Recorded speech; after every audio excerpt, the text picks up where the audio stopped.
Hello, welcome to PiPad Mathematics. I am Professor Lamb, and this video is going to be covering the multiplication facts through 12 by 12 using the Cuisenaire rods or the number rods. This is a number rods app by Brainingcamp, and it utilizes the concepts behind Georges Cuisenaire's rods that he built a number of decades ago to help his students understand the concepts behind fractions.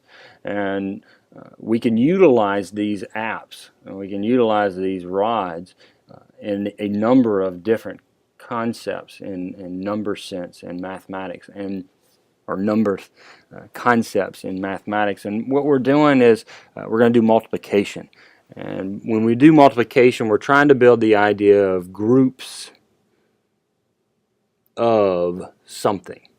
So groups of something. How many groups, blank groups, of blank elements? And when we have this idea of multiplication and what it means there, then early on I can say, well, here's one way to model.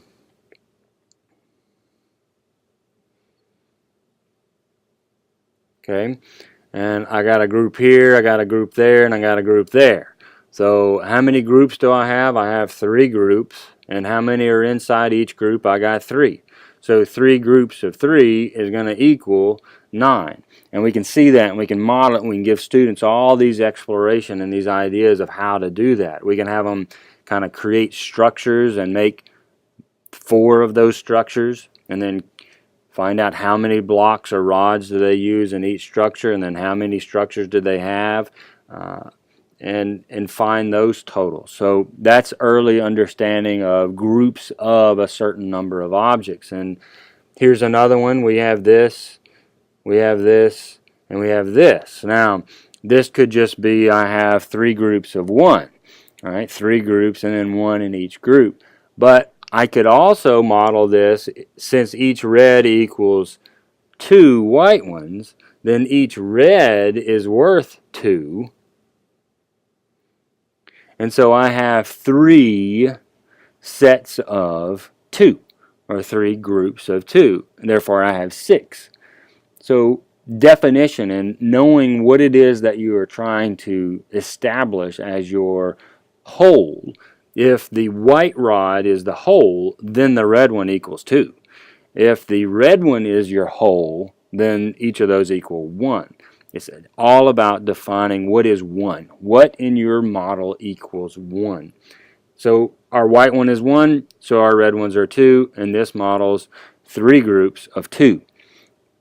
You can also use rectangular arrays or area models to show this multiplication, to where we have 3 rows, 1, 2, 3 rows, with 2 in each row, or I'm sorry, and then 2 columns, or because our 1 is the white rod, then there are 2 columns here, 1, 2 columns, and then there are 3 rows.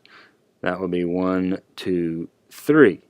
So we have 3 rows by 2 columns equals 6 total. 1, 2, 3, 4, 5, 6.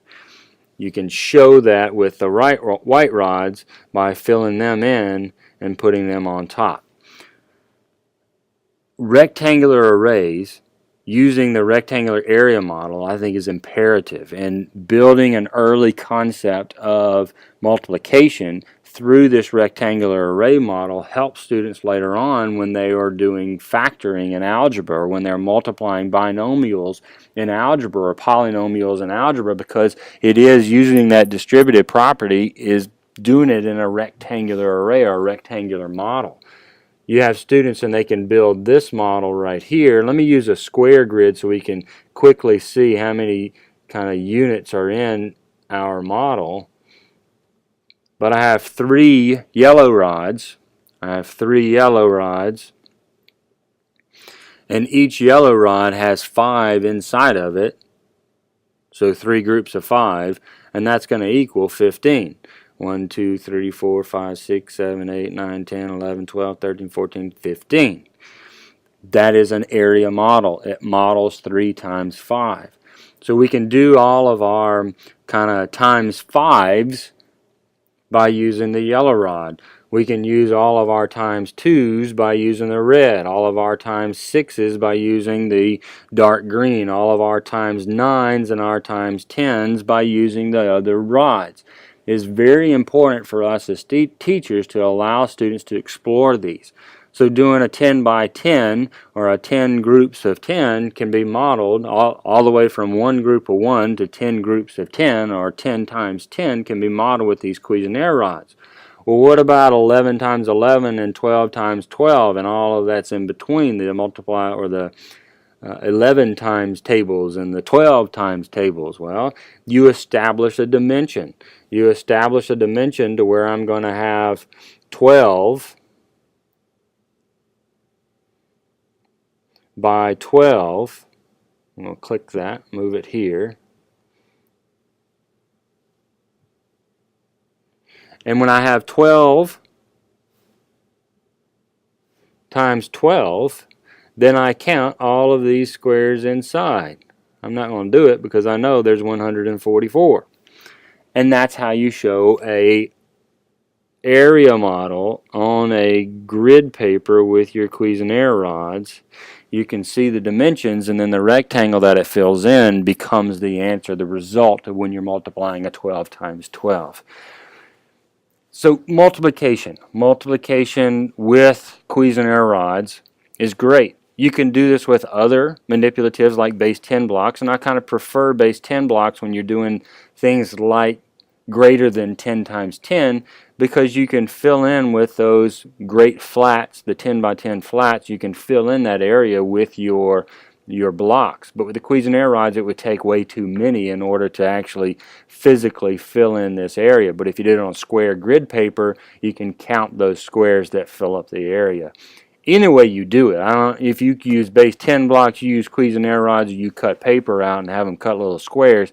The idea is to use some type of manipulative, some type of visual, tactile representation of what you're trying to model to help build that concept.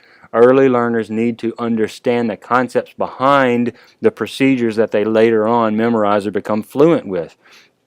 Procedural fluency is imperative.